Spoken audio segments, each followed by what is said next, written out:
नमस्ते, स्वागत छ यहाँहरूलाई मेरो च्यानलमा। आज म यहाँहरूलाई खीर बनाएर देखाउँछु।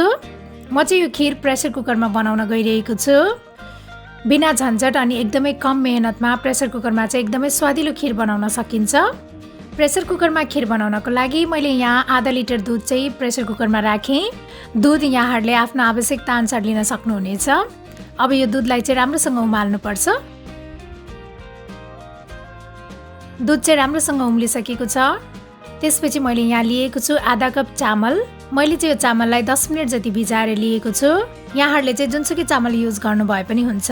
मैले चाहिँ यहाँ आधा लिटर दुधको लागि आधा कप चामलको युज गरेको छु। यहाँहरूले चाहिँ 1 लिटर दुध युज गर्दै हुनुहुन्छ भने 1 कप चामल राख्नु होला। त्यसपछि मैले यसमा चिनी राखेँ। यहाँहरूले आफ्नो स्वाद अनुसार राख्न सक्नुहुनेछ। त्यसपछि मैले यसमा ल्वाङ, सुकुमेल अनि मरिचको धुलो राखेँ। यो चाहिँ यहाँहरूले आफ्नो स्वाद अनुसार राख्नु होला। मैले चाहिँ यसमा 2टा तेज पत्ता पनि राखेँ। यसले चाहिँ एकदमै मिठो स्वाद आउँछ। यदि यहाँहरूले अहिलेसम्म मेरो च्यानल सब्स्क्राइब गर्नुभएको छैन भने प्लिज मेरो च्यानललाई सब्स्क्राइब गरिदिनु होला। त्यसपछि अब यसलाई कभर गरेर 2 सिटी जति लगाउनुपर्छ। 2 सिटी लागिसकेको छ। अब यो प्रेसर कुकरको हावा जान दिनुपर्छ। खीरलाई एकपटक चेक गरौँ।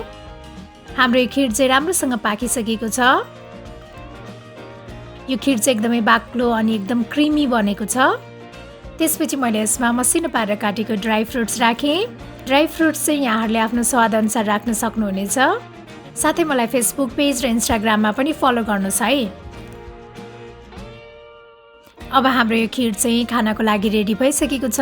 मलाई आशा छ यहाँहरूलाई यो झटपटमा प्रेसर कुकरमा बनाउन सकिने खीरको रेसिपी पक्कै पनि मन पर्यो होला।